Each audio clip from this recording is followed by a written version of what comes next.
Welcome to Mid Step Podcast, where we discuss entrepreneurship, industry trends, and the occasional book review.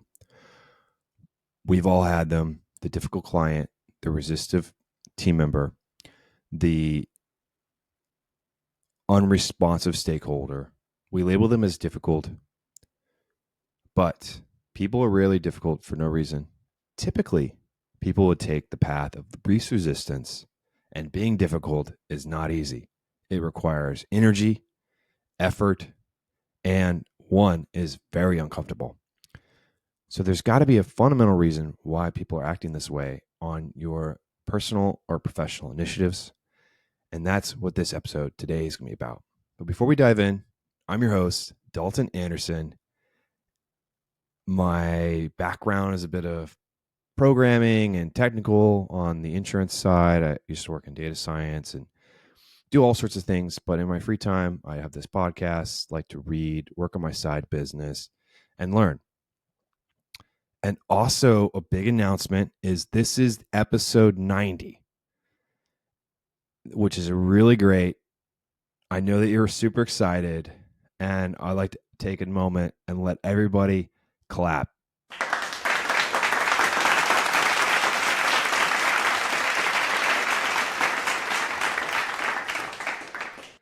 Thank you so much. Appreciate the encouragement. That was awesome. Thank you so much. So episode 90, one thing I will call out is Spotify's still on my back about not having as much followers as my listeners, or my listener to follower ratio is out of whack, where I have too many listeners compared to my followers. And then, sorry, I also have like some kind of cough thing going on. So I actually, this is one of the episodes that I've recorded the most ever. I think this is the record, and I've earned the right to talk about how many times I've recorded this episode because I recorded one take episode and I was 9 minutes in, and I randomly got some insane coughing attack that ruined the episode. Like the last 4 minutes of whatever it was, I was just like coughing, and I was just like, okay, people aren't going to want to listen to this. So I took cough syrup, and then I took some cough Ricolas. I got the honey herb on me, so I'm taking those. Oh, that gets me in a great place to where I'm not coughing, because I was coughing too much, and so I'll try to hold it in and keep in my cough demons from disturbing your ears. That's a goal of mine. But before I get too distracted, Spotify's pushing me. Get more listeners, or you've got enough listeners. You need to get your listener to follower ratio up. You're underperforming against your peers. Understood. Please, if you like this episode, like, subscribe, follow. Do your thing. And then also something that's pretty cool is on YouTube, I'm almost at 100 subscribers. It's pretty interesting. I'm almost at a episode per subscriber ratio. Hopefully we could get that up a little bit, maybe like 2 subscribers per episode eventually. But I am thankful for anybody even listening to the show. So it's all good. Like, don't stress. But if you're feeling thoughtful and want to provide a little encouragement, I'm almost at 100. It'd be great to get 100 subscribers before I get 100 episodes, which would be in 9 weeks. So let's see if we can get that done. Okay, so this episode is all about confrontation. And the first thing that I think that helps with confrontation is to, instead of being confrontational, be conversational. And to do that, you need to connect with that person on a personal level, genuinely connect with them on a personal level. You can't just be like, okay, I'm going to connect with all these people because on a personal level, because I want to influence them. And that's not going to work. People are going to call you out on your stuff, and they're not going to trust you. So don't do that. You have to genuinely connect with that person. And that is probably your most powerful influencer tool, like the ability to connect with somebody when you're having confrontation with a conversation, and them respect you not only at a professional level, but at a personal level, is a really great tool to have. That doesn't necessarily follow for personal life, but in a personal life, you should know the person personally. And if you're having confrontation with somebody random, it doesn't even matter. So you can just go away unless they're threatening to hurt you or you can't get away, then that's different. But for the most part, the first step would be to exit that situation. And then if you can't exit the situation, then you have to try to have a conversation like what is going on here. And then if you can't have a conversation, then you've got to have a confrontation, right? So, but this is really about, on this instance of like connecting with somebody on a personal level, this is really only tied to a professional setting.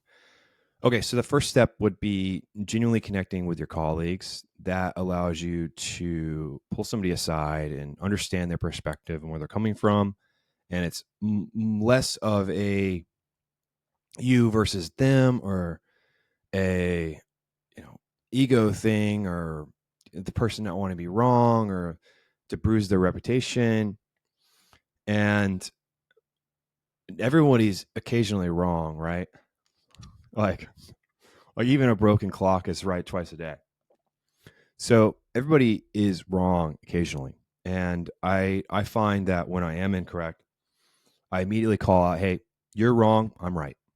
That's my bad. And I think that provides a lot of respect from, or demands a lot of respect. Like I don't demand it, but when somebody hears that from the person who's incorrect and they're not defensive, they're just like, hey, you know what? You're right on this one. I'm incorrect. My bad. And move on. But a lot of times people hear is they'll say, oh, well, I didn't know that, or, no one told me that, or, I wasn't in that meeting, or I didn't know about it. It's just like, you're responsible for it. So just take ownership of the mistake. But anyways, so I think that also helps. Like if you actually are genuinely incorrect, then call that out that you are incorrect and let them know that you are incorrect and you're correct and the other person is correct. People really do respect the humility of someone being wrong and then acknowledging that they're wrong and then acknowledging that they're correct. It is just the respectful thing to do if you are incorrect. But also, if you're going to call somebody out, you better be pretty sure that you're correct. Like you're almost like HR at that point. Like, hey, and like HR is like, hey, do you have some kind of mouse jiggler? If HR asks you if you have a mouse jiggler, or like, hey, are you working remote, like outside of the country? They already know the answer. Like HR doesn't ask you questions unless they already know the answer, by the way. So it's kind of the same situation. Like if you're going to call somebody out, you better know. But that's a separate topic. I don't want to get too distracted. So I'd say the first thing is genuinely connecting with somebody, being able to pull somebody aside, have that conversation, remove the ego, remove the us versus them, remove the bruising of reputation. And after that, you have that second piece, or that second layer is that people are rarely confrontational for no reason. And to be confrontational, as I mentioned earlier, costs a lot of energy. It's uncomfortable. People don't like it. It requires energy and effort. And no one is like, yeah, let me be confrontational for no reason. And so it's icky. The whole process is icky and it's not comfortable. So people typically wouldn't be doing it for no reason. So there's gotta be a reason why they're doing this. They must be under some guidance from their managers, or they may not feel comfortable with change, or they may not understand the solution, or the solution wasn't explained to them. There's got to be a reason. Like they might be missing information. They might be making their assumptions off of previous bad information that's dated. They might be making their assumptions off of previous information, like from a prior job. All of that can influence them and how they feel. It's your job to uncover why they're feeling that way and either acknowledge their issues and deal with them, or to acknowledge them and make them feel comfortable with the current solution. Those are the two things. Like, either lower the hurdles of their concerns by providing remedies, or you acknowledge their concerns on, hey, like, I'm not comfortable with change because I've done it this way for a while. Like, acknowledging that and understanding where they're coming from and making them feel more comfortable with the change. And so there's a whole bunch of reasons. I almost let the cough demon out there. But it's much easier to do that when you're genuinely connecting with the person and getting to know them as friends and genuinely caring about them, like understanding their family and what's going on. And some people just straight up aren't going to be cool with that. Like, they're not going to want to connect with you. But you always should try to. And one thing that would help is being less formal and more personable. Like, being jokative and not in a bad way, but, being easygoing and easy to deal with and like easy to collaborate with, but also driving a hard bargain when it matters and like when it's important. But in a general sense, if you connect with somebody, and the faster that you can connect with somebody at a personal level allows you to, one, grow your relationship with that person, two, understand when there is confrontation that you could pull that person aside and have a genuine conversation with them. Like, hey, listen, like, I'm really having a hard time understanding what's going on with your apartment. I'm hearing this and it just doesn't make sense. Like, can you provide some insight here? Like, what's off the record? What's going on? And that stuff helps, like, to get that extra info or that extra ammo to navigate a dangerous situation is a big deal, and it helps out a lot. But anyways, so the faster that you can get from, hey, this is just a singular professional relationship, to having a duality about your conversations where it's like a personal and a professional. And then the next step would be to make things way less formal and make them informal. But you've got to make it informal / formal, where it's not too informal to where things are, the ball's dropped on different things and you don't have the right processes put in place, but also not too formal to where like things are uncomfortable. You get what I mean? Like, you want to make it conversational, not confrontational. And then the next thing, as I talked about earlier, is this was an offshoot or an off conversation with my boss, Eric Rupert, where we were talking about some issues that were ongoing that I'm not going to talk about here, but we'll talk about some examples that are made up. But people are rarely difficult for no reason. Typically, people take the path of least resistance, right? So if somebody is being difficult, then why do we have this confrontation? Like, why is there this flag in the ground and they're just standing on it? They're standing on their hill and they're not getting off their hill. And it's just, sometimes it's a funny case of, it's just, sometimes it's so funny, but you gotta figure it out. And sometimes when you do figure it out, you're like, that was the reason why we had this great battle, the battle of battles. Well, there's something blocking the easy path, and it may be out of their control. It may be prior experiences I talked about, but in general, you'd want to discover what is the reason of the confrontation, and then what is blocking the easy path. Like, what is blocking the solution here? And if you can't find it, oh, I coughed. If you can't find it, look harder.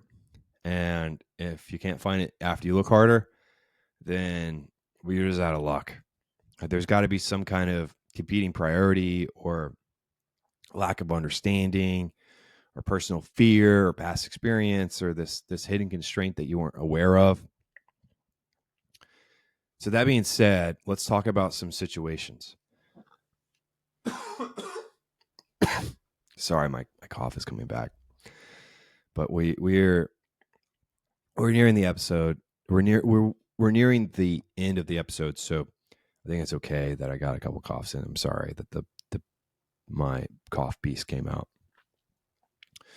But all right, so let me I'm going to zoom in. I'm just going to read this briefly. All right, so you're working on a project and the other stakeholder in a different department is slow to respond to your emails and is missed meetings and is seemed to be blocking your progress as of like this week. And say it's Wednesday, so it's been a couple times where they haven't been responsive, or like call it 3 business days, so call it Thursday. So 3 business days, they haven't gone to your meetings, they haven't responded to your emails. You don't really know what's going on with them. Typically, the confrontational approach would be emailing them again, CCing their boss. We've all had that where, hey, it's been like half a day, and then somebody just straight up CCs their boss on this email, and they're trying to like flame you, and they see your boss, and it's just like, okay, like why are you doing that? What you really should do is pull a person aside and ask them like, hey, what's going on? Like, it seems like this current project that's really important to me is just potentially something else on your list, like just one more thing on your list. Like what's going on right now? And then that person might say like, hey, I've got this high priority request that I got from the state, and there's some kind of audit going on, and yeah, like, I'm sorry, like, I've just been crushed with this. I should have communicated it better. My bad. Like, I'm finishing everything up like end of day today. Let's circle back and let's get your project started. That makes things so much easier. So much easier. Instead of making everybody instead of making the whole situation a hassle, you just make it easy. Like, the first thing is you should try to genuinely connect with why you're having a confrontation, and you do that by having a conversation, which is, it's straightforward. I'm not sure, but the next thing would be like, you're implementing a new CRM. One of your senior salespeople is openly critical in the meetings, and they keep saying this is a waste of time. The spreadsheet works fine. I personally have had it, like, I've had situations like that, like not at my current company, but prior company, where we're working on this system upgrade or doing something, and somebody's like, why are we doing this? Like, such a waste of time, and it doesn't really help me with my job, or what's going on. And what you really hear when you dig a little deeper is, a lot of times in these situations, when you have somebody very senior in their position, they've been doing the same thing for 20 years, they know the ins and outs of what they're doing in that system, they're just straight up afraid of change. Like, they're just not comfortable with the change. And so you've got to make them feel comfortable. So, like in this example, like pulling that person aside, like what you could say is, you pull them aside and say, hey, this is the new way, get on board or find a job. That's confrontational. So you're forcing them to be like, either you submit to the new idea or get out of the way. And I'm not saying that's never an option. Like, there are some times where you do need to come down pretty hard, but for the most part, the conversational way would probably work in this scenario. And so this would be like, hey, I really value your experience. I'm surprised you're not a fan of this new tool that we're rolling out. What's your real concern here? Help me understand what I don't see. And you hear that, like, the real blocker is the fear of changing to this new this new tool. Like they've done the old tool for decades, and they feel like they potentially like their value that they've created or like how good they are with that tool is lost, which is a problem. Okay, so the next scenario is a client is constantly nitpicking every deliverable, asking for endless revisions. Sorry, so I was like almost gonna cough. And they seem impossible to please. The confrontational thing would be sending an email of original scope of work attached, highlighting these revisions are out of scope, and it would be extra.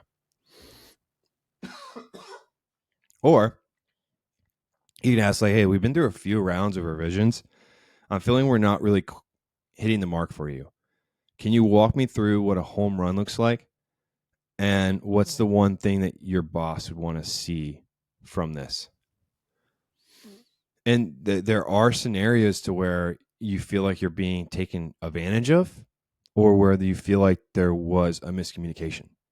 If it's a miscommunication, then that's fine. Go for the home run scenario. If you feel like you're getting taken advantage of, that's out of scope. And so you let them know, like, hey, like we could do these things on a separate request, and you'll be billed for that piece. But in a general sense, this episode was really about confrontation. And the best way to solve confrontation is to have a conversation. And to do that, you need to connect with somebody on a personal level and genuinely connect with them and be interested in their personal life. And then from there, you need to understand, why are they blocking you? Like, why are they being difficult? People are not difficult for no reason. Being difficult costs a lot of energy. It's frustrating and it's uncomfortable. And people typically like to take the path of least resistance. So why are they deciding to go that way? All of those things need to be answered for you to get stuff done, which is important. Confrontation is something that you have to deal with in relationships, personal life, friendship, your professional career. It's everywhere. And so you can't escape it. So you might as well dive straight into it. And I hope a couple of these items were interesting enough and or help with you dealing with confrontation. And if it did, like and subscribe. And if it didn't, let me know what you do when you're in a confrontational situation.